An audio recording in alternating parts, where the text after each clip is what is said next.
And this one is like floaty. It's moving. Let me see. It's pretty nice. Yeah, I haven't smelled from.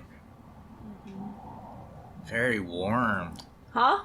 The flavor is warm. Yeah. And the roasting is not as strong as the first tea. And so some people might assume that deeper, darker roasted tea is stronger. Yeah. I was one of those people until right now. Well, it's the same argument, right? Some people are just like, only yancha. But like, there's a lot out there. There's a lot out there. Yeah. And Wow. tea, there's a lot out there.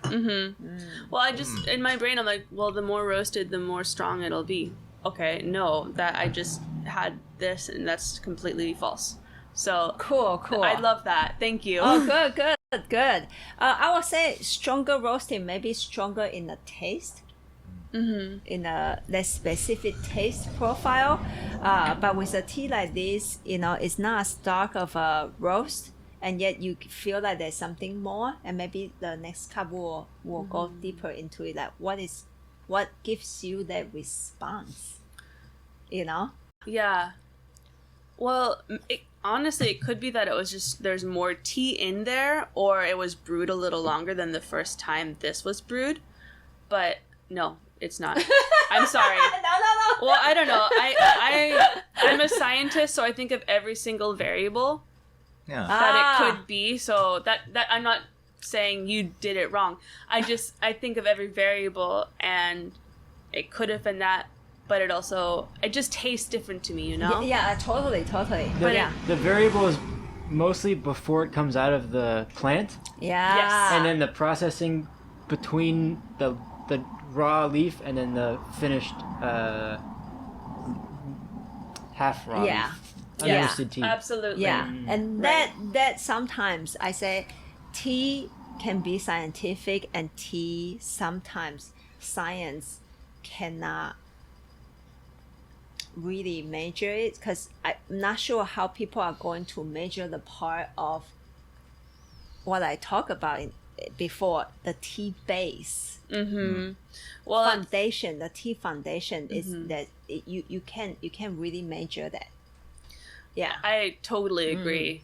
The phenomenological experience of, I guess, literally anything, but in this context, tea, is just so much fun to think about how the brain processes. Everyone's brain processes different sensations and stimuli differently. True.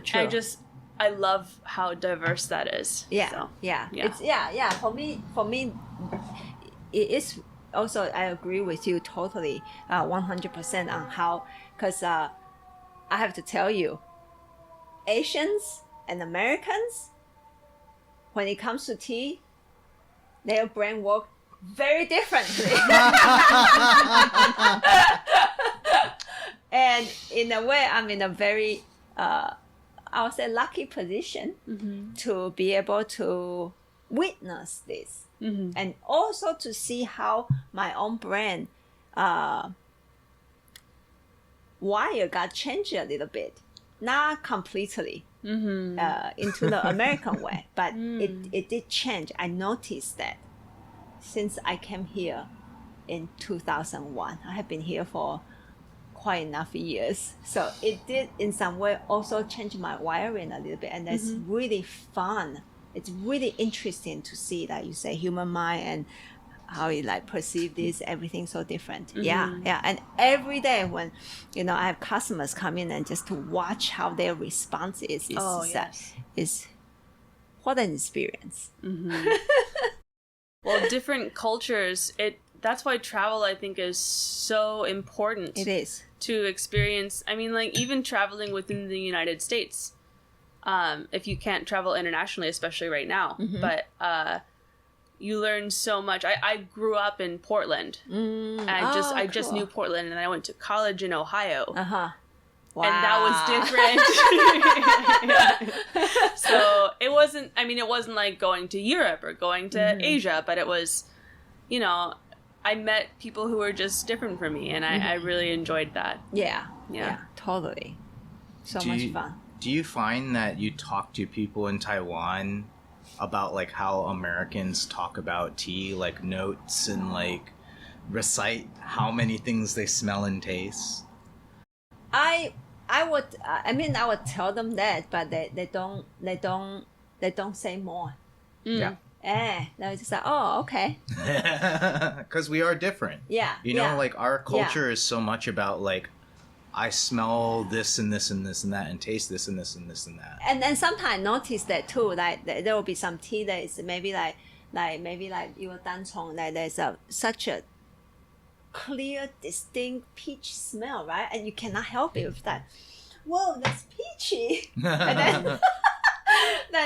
And then here people say, oh yeah, that's peachy. And in Taiwan, they'll be like, looking at me, and I'll be like, oh, okay. And I was like, okay. Oh, I love that. Yeah, they when they describe a flavor in Taiwan in tea, it's a general category. Like this tea is fruity. This tea is fruity. And that's it. I like that. And then the first thing if they ever, in a way, Taiwanese people don't really talk about tea that much when they are drinking tea. It's very non-verbal experience. It can be actually quite frightening in the beginning when I was on the journey to buy tea.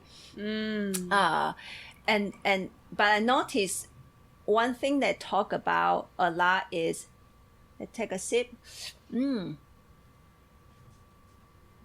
这个水不错. The water, they are not talking about the water, they are talking about the liquid. The tea water is pretty good. And then do you know what is the most frightening question to me? What? Do you like this tea? For me, in Taiwan, tea drinking experience is here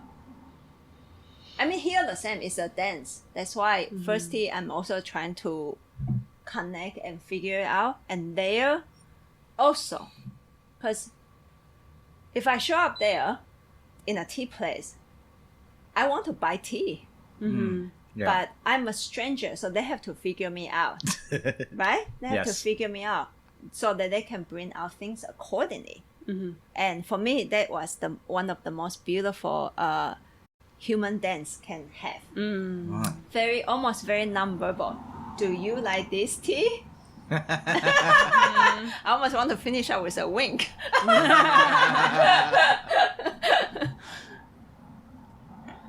And what it makes me nervous is more of maybe my ego and my learning journey, that I maybe feel not as confident. Like, what if I give the wrong answer? But the thing is, later I feel more comfortable. There's no wrong answer.